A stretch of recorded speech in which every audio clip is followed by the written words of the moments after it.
So Yeah. playing devil's advocate for a second, if I'm a practice owner and I'm listening to this podcast and I hear I've got to devote an hour of time every month to learning software I already also pay for, how do I justify that time?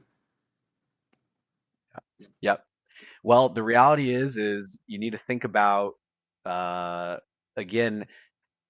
So try to remind yourself of how big a small impact can be in the long run. So the software isn't just affecting you in the exam room as a doctor, it's affecting your front office staff, it's affecting your biller, it's affecting your optician.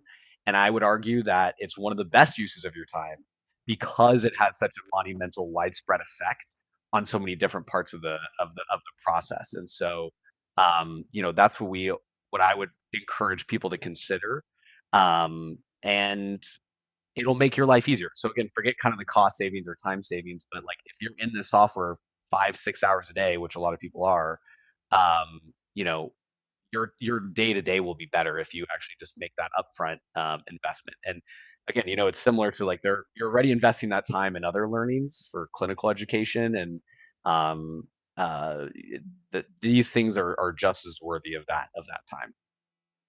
It was a good answer. I thought it'd be something along those lines, but I wanted to at least open the floor because I imagine that's how a lot of folks hearing this are going to react is I don't want to spend an hour of my time every whatever to learn a piece of software that should be easier to use. And I, on one hand, I understand the sentiment, but should be easier is a relative thing also. To that point, though, the thing that you spend your time doing should have an impact on the way you spend the rest of your time.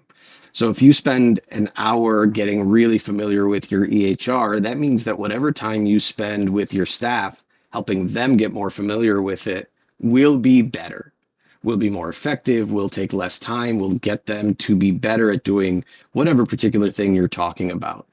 I think another component that is missed, and I'm glad you brought this up, is that your EHR partners, they will train you. One of the things that they are most afraid of is churn. And churn is when you leave, right? And they want to prevent that at all costs. And if that means providing training for your team, they're going to provide training for your team. And they're not going to do it in like a general sense. They will train you on the things you ask of them. Leverage that. They are a partner of yours. You have an ongoing subscription, use it. Learn, get better. Every bit of software you're not using is wasted resources. Every mistake made because your process is broken, wasted resources. And all of these things that we're describing, like it's easy to talk about software in a vacuum, but you've drawn it back to the patient experience over and over again. But it's so important and so true that the better you are at your foundational piece of software, the better time your patients are going to have, your staff is going to have, and you as the business owner are going to have as a direct result of those things. We're not even talking about changing your Yeah. software. We're just talking about getting better at what you already have.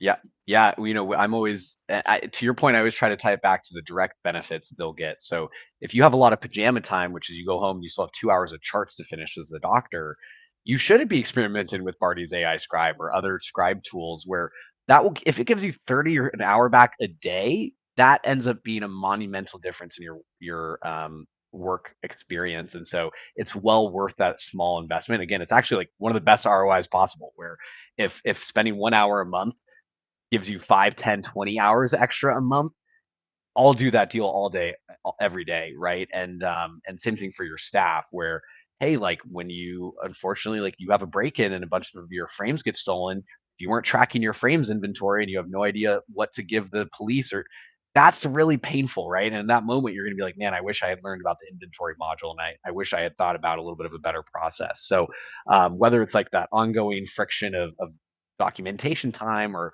you know uh, preparing for unfortunately some of the bad things that can happen, it's a very high return is always how I try to frame it. Yeah. Yeah, it's so important and easy to miss. I can't thank you enough for your time here, Colton. So the recap that I have, it's a little shorter, but I think it feeds into everything that we discussed. Think of it as a continuing education, right? It is a software that is foundational to your business. The better you get with it, the better your business will get. And I really love your notion of do the toothbrush test. We're not here suggesting you've got to learn every nook and cranny, every keyboard shortcut, every possible permutation of your software.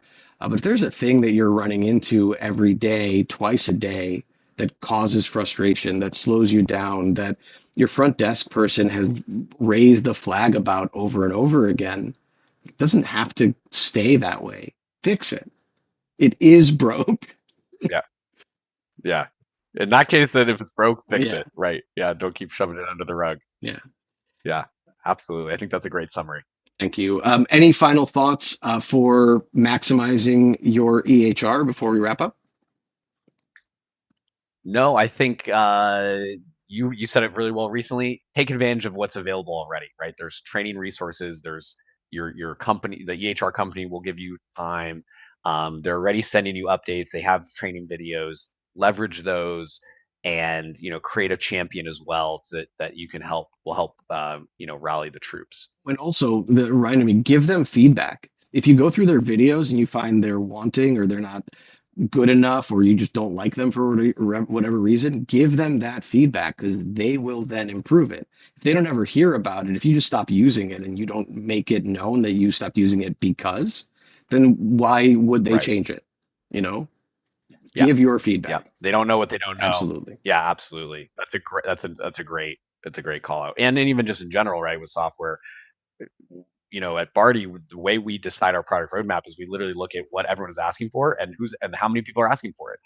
So maybe if you're truly the only person in the universe that wants something, not a great odds that we're going to be able to build it, but that's very rare. Usually there's a bunch of other people. And so if you raise your hand, we're like, hey, actually there's 10 people who are asking for this. Like we need to add that or we need to fix that. So yeah, that's selfishly, we would that definitely helps everybody. That ends up helping the end customers as well. Every feature we've built in Anagram came from a customer of ours saying like, well, why don't you do this? Or what if you did that? And we're like, hey, that's a great idea. We should do that. And then eventually, like now we do. That's right. So we're eternally Yeah. grateful for that kind of feedback. So be that squeaky wheel, right? Make your software better. Yeah. That's an easy way forward.